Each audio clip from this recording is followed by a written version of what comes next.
had a new fruit tree delivery. Very excited for this because I've got 8 trees that I'm going to replace in the food forest today. Just clarify, this is like the new food forest project. These are all young fruit trees in this area, no wood chips on the ground or anything yet. The main food forest is at the top over there, and that's where like most of my effort and most of the actual true food forest is. This is just sort of like an orchard style. You can see, well, look at the beautiful weather we've got today. Wind and grey skies. So let's see what I've got. I've not actually got them out of the box yet, so I don't know what they look like.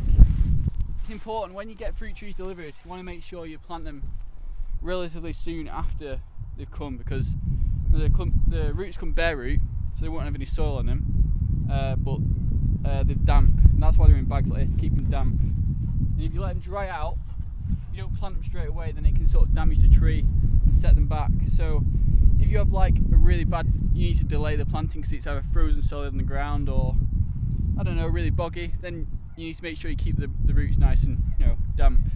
Also, just a quick point, as you can see, nothing's growing. All the trees right now, I've got 40 trees here, all of them are dormant, so it's the time of year when it's best to plant and replace fruit trees because they're in the dormancy phase.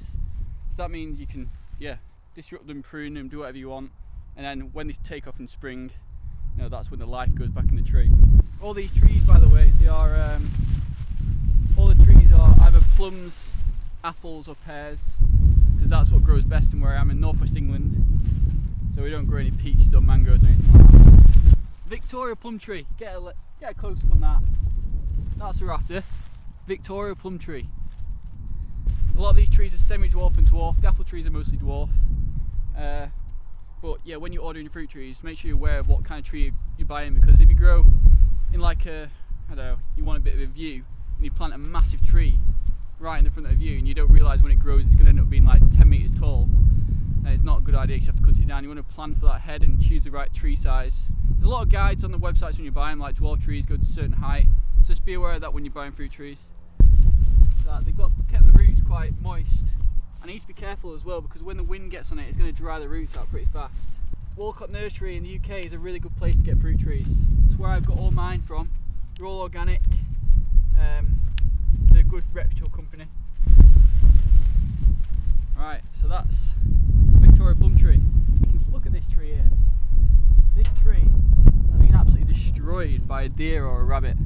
It did have a guard in it, but that's pretty much killed the entire tree. Look, it's eaten it off the top. So I'm guessing a deer got in here. And that's something that's quite interesting I found. When I've started growing a lot of food, the amount of wildlife that's come to the area, the deer is coming and decide to want to eat some of the trees. So that's what you get when you start growing with nature and start actually adding to the environment and rewilding, which is effectively what I'm doing here. I'm turning a bland, boring field into a nice orchard or a food forest. Try and get most of the surrounding fields rewilded as well, and it just brings in so much wildlife and create something pretty amazing, especially in the summer. I know it doesn't look like much now, it's all dormant, but in summer it will really start to take off and become pretty amazing. As you can see, I'm growing grass in a field.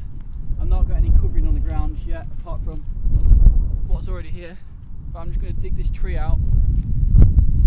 I'm actually going to try and protect the roots, because I'm going to replant it at the top over there and try and get it established again, which I'll show you what I did with one last year later in the videos, because it's quite interesting to see how you can recover a tree like this.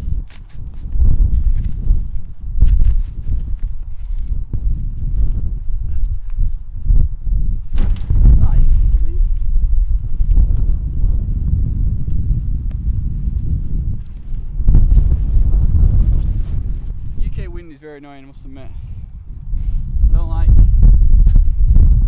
I would have done this video on a quieter day, but because the trees just came, I needed to get them in the ground. I thought I'd just show you what I'm doing, keep you updated on how the food forest is going, what I'm doing in here, because in a few years' time, this video might be quite interesting to watch back and see the progress. And also, it's important to see what it takes to create a food forest. You know, like planting the trees is the first thing you do, and that's like, well, I want to help people creating their own gardens. Wherever the rabbit or the deer ate round, it's probably dead from that point upwards. So if I prune it there and plant it, it might actually start to grow from the base, which again I'll show you an example of what I did last year.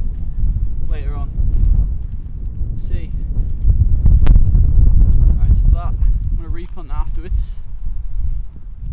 So this is the fruit tree, this is the root.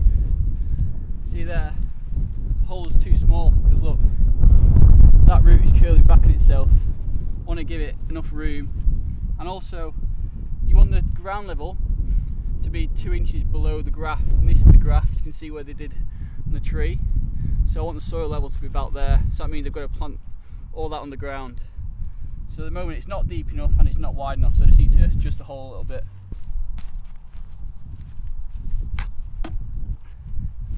If you're digging down and you find there's some rocks in there, don't be tempted to throw the rocks away, because the rocks actually are, you know, a store of minerals. And if you throw them out your soil, it'll actually worsen the quality of your soil. You want rocks in there.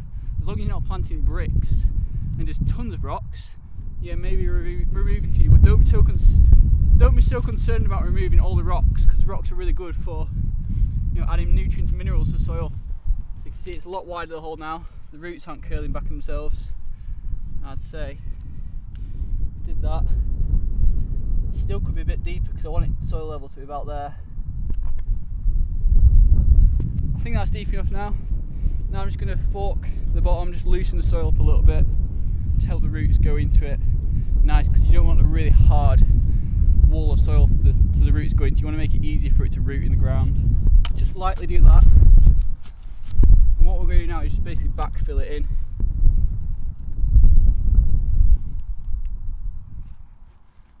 Just try and get any air pockets out around the roots. You want it fully in contact with the soil.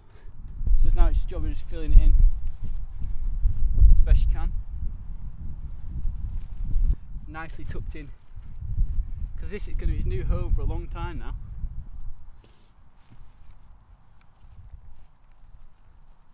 So it's pretty much fully in. I'm just going to compact it a little bit, straighten it up.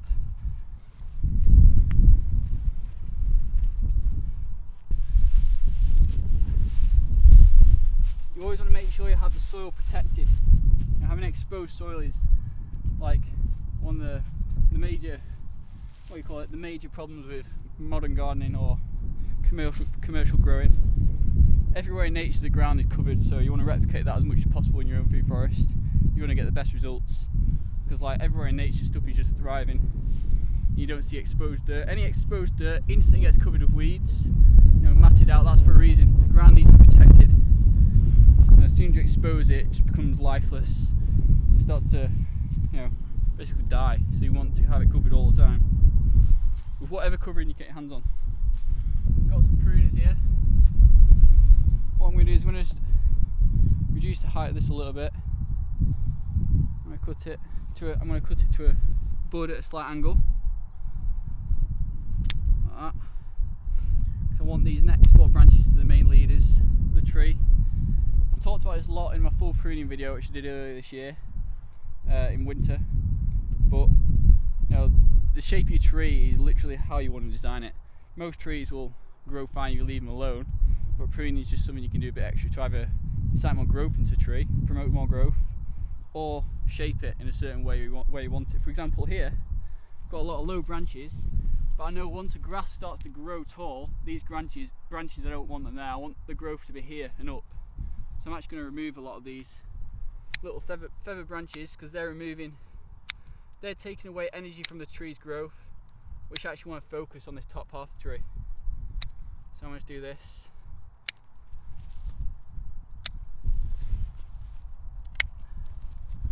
Take one more off.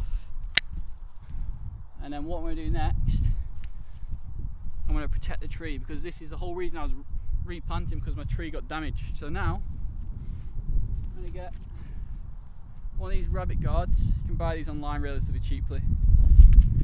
Or you get anything else to protect the tree, what you find. Most work fine. So I can reuse these on other trees in the future. Just wrap it around the base of the tree. Like that. So now that tree is protected from rabbits. Hopefully we won't have another deer in, it'll come and just get the top, but you can't do anything about it unless you want to fence the entire perimeter of the garden, which I'm not interested in doing. So this is the tree that I just rescued from over there. I just want to show you how I actually managed to save a tree similar to this last year. So basically, this tree here was actually pretty much completely damaged from here. it was dead from there upwards. But you can see, zooming on this, you can see I actually took a clipping off there. That's where the actual original stem was, and then all the growth has come out the sides and new. So now I've basically got a really low starting fruit tree, and it's starting to actually grow really well. But you can see how it wasn't actually completely lost cause. I could have thrown this tree away, but I decided to move it, save it, because in the field it wouldn't have survived because the grass would have smothered it out. This is, you know, really near the food forest. You can see behind me I've got the main food forest. This is actually in the hen pen. So the hens have been doing the work around it, helping it grow. And you can see it's actually grown pretty vigorously in 1 year. All this growth. So that's my plan with trees like this. I'm going to replant, cut up the dead tree off the top, which is, you can see all that's dead. It's like dead wood. And then hopefully it'll start to grow from the bottom, and I'll have basically low fruit trees in this area here. So yeah, it's really that easy to save a tree. So I don't think it's a lost cause when you've actually got a damaged tree like this. So I hope you found the video interesting. Hopefully it just gives you a good idea of what's going on in the garden, how I'm sort of progressing with the new project down there. Like I said, it's relatively early, nothing much is happening. The main food forest is actually behind me here. But if you did enjoy the video, make sure you hit the like button and subscribe to the channel, because it really helps me out. And like I said, I'm always actually about inspiring new people to start growing food. I know the garden might not look like much now. You can't really get an idea of what it does look like in the summer until it actually is summer. So yeah, I'll keep you updated. I'll keep doing videos like this and just show you what's going on and try and provide value and help you start your own food forest and show you exactly how you can create your own thriving organic food forest in your own back garden. So thanks for watching, and I look forward to you next one.